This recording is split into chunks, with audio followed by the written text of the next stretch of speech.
What's up? I'm going to work Group 1, Problem 1.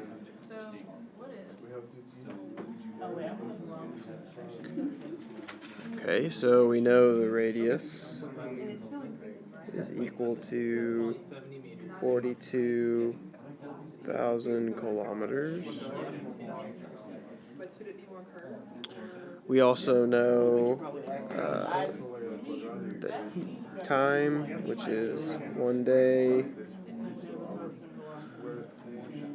We also know the mass, which is 1,500 kilograms. Now, the question asks us, what is the centripetal acceleration of such a satellite? To find the centripetal acceleration, we have to use the formula velocity squared over the radius of the circle. Now, we already know the radius is 42,000 kilometers, but we need to find the velocity first. So to find the velocity, we have to use,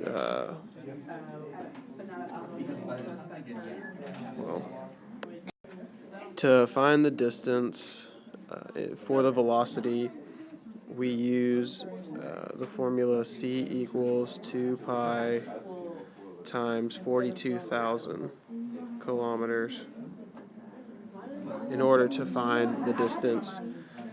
It ends up being 263,760 kilometers. Now we know that velocity is distance over time. Therefore, our velocity is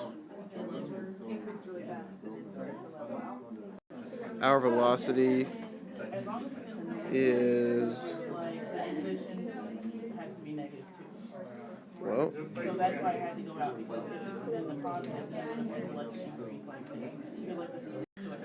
the velocity is 263,000 over 760 kilometers, which is over 1 day, which is the time. And then we convert this out. 1 day is equal to 24 hours. 1 hour is equal to 60 minutes.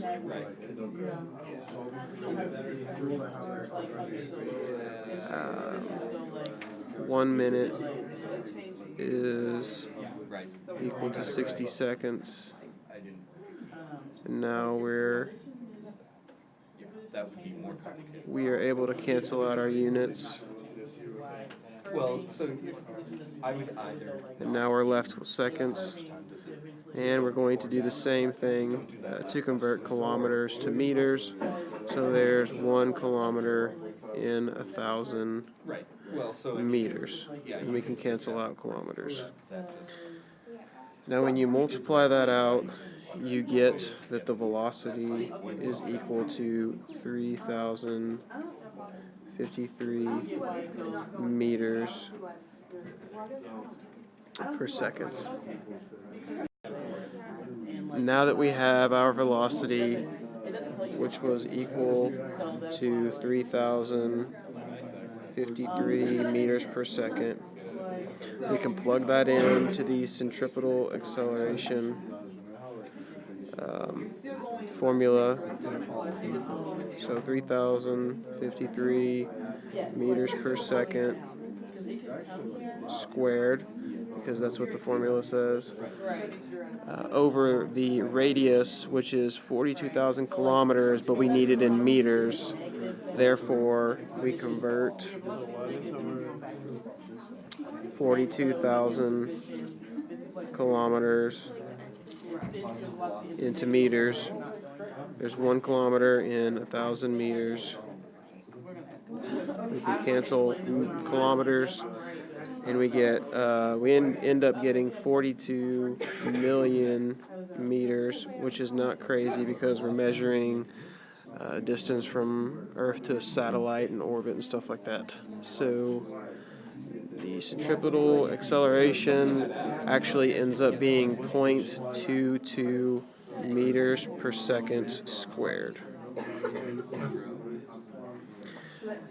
because the meter in the denominator and 1 meter on the top cancel out, which leaves us with a meter per second squared as the unit. The next question asks, what is this, well, hold on a second. The next question asks, what is the centripetal force applied on it? Well, we know that the mass is equal to 1,500 kilograms, and we know that the velocity is equal to 3,053 meters per second, and we know that the radius is equal to 42 million meters. So we just plug those into the formula for centripetal force, which is the mass, which is 1,500 kilograms, times the velocity squared, which is 3,053 meters per second, divided by the radius, which is 42 million meters.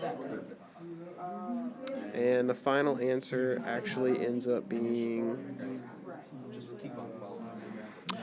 332.89 newtons,